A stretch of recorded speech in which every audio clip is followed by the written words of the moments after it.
Praise the lord. యేసుక్రీస్తు వారి పరిశుద్ధమైన నామంలో మీ అందరికీ వందనాలు, శుభాలు తెలియపరుస్తూ ఉన్నానండి. వాళ్ళు కోరిన రేవునకు వారిని చేర్చెను అని దేవుని వాక్యం సెలవిస్తుంది. ఈ లోకంలో సముద్రం లాంటి సమస్యలున్నా, గాలి తుఫాను వచ్చినా లేదా ఓడ సముద్రంలో తుఫాను వచ్చినప్పుడు స్థిరంగా నిలబడలేదండి. దాని నావికుడు కూడా దాన్ని కరెక్ట్గా ఉంచలేడు, అంటే అవుట్ ఆఫ్ కంట్రోల్కి వెళ్ళిపోతూ ఉంటుంది. అలాంటి సమయంలో కూడా దేవుడు రేవునకు చేరుస్తాను అని దేవుని వాక్యం సెలవిస్తుంది. గాలి తుఫాను వచ్చినప్పుడు పైనుంచి వర్షం ప్రచండంగా పడుతూ ఉంటుంది, కింద అలలు ఓడని ముంచి వేసే అలలు కూడా వస్తూ ఉంటాయి. ఎక్కువ గాలి వస్తూ ఉంటుంది. అంటే అక్కడ ఉన్నటువంటి మనుషులు మేము జల సమాధి అయిపోతామని మనుషులు అనుకుంటూ ఉంటారు. అయినా కూడా యేసుక్రీస్తు వారు నేను నిన్ను రేవునకు చేరుస్తాను అని దేవుని వాక్యం సెలవిస్తుంది. మోషే గారి కాలంలో చూసుకున్నప్పుడు ఎర్ర సముద్రము అడ్డుగా ఉన్నప్పుడు ఎర్ర సముద్రాన్ని పాయలు చేసి ఇశ్రాయేలుని ఆలిన నేల మీద నడిపించి శత్రువులను కూడా ముంచి వేశారండి.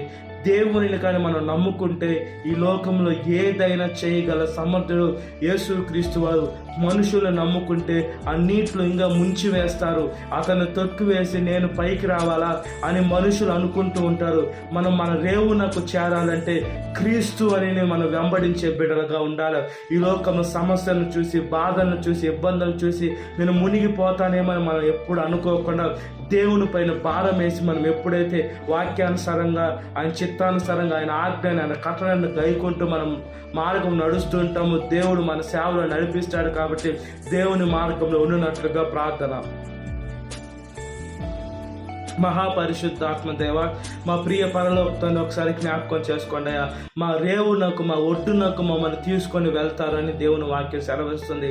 ఈ లోకంలో శ్రమలు, బాధలు, కష్టాలు, ఇబ్బందులు ఇవన్నీ ఉంటాయి. వేసే మిమ్మల్ని వెంబడించినా కూడా ఉంటాయి. అయితే ఇవన్నీ మేము జయించి వేసే మేము పరలోక రాజ్యానికి వచ్చేదానికి మీరు మాకు సువర్ణ అవకాశం, మీ రక్షణ మాకు కల్పిస్తున్నారు. అయితే ఆ రక్షణని పొందుకొని వేసే మీ మార్గంలో నడవాలయ్యా. ఈ లోకంలో మార్గం తప్ప అనేక మంది ఉన్నారు. అయితే మీ మార్గంలో నడిచే కృపని దయచేయమని ప్రాధాన్యపత్రం ఒకసారి జ్ఞాపకం చేసుకోమని అడుగుచున్నాను.